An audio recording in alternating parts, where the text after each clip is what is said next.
வாக்களிக்க பணம் பெற்றதால் தேர்தல் தள்ளி வைக்கப்பட்டது என்பது தமிழர்களுக்கு அவமானம் என்று நாம் தமிழர் கட்சியின் தலைவர் சீமான் கூறியுள்ளார். பாளையங்கோட்டையில் செய்தியாளர்களிடம் பேசிய அவர், அரவக்குறிச்சி, தஞ்சை தவிர மற்ற தொகுதிகளில் பணப்பட்டுவாடா நடைபெறவில்லை என தேர்தல் ஆணையம் கருதுகிறதா என்றும் நாம் தமிழர் கட்சியின் தலைமை ஒருங்கிணைப்பாளர் சீமான் தெரிவித்தார்.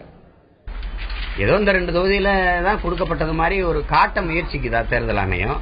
நமக்கு பல கேள்விகள் வருது. சரி, இப்ப மறுபடி தள்ளி வைக்கிறதுனால என்ன நடந்துற போகுது? பணம் கொடுத்தவங்க மேல என்ன நடவடிக்கை இருக்குது? மறுபடி தள்ளி வச்சு நடத்தினா பணம் கொடுக்காம விட்டுற போறாங்களா? இல்ல அப்படி கொடுத்தா கொடுக்கறவங்க மேல நடவடிக்கை எடுக்குமா தேர்தல் ஆணையம்?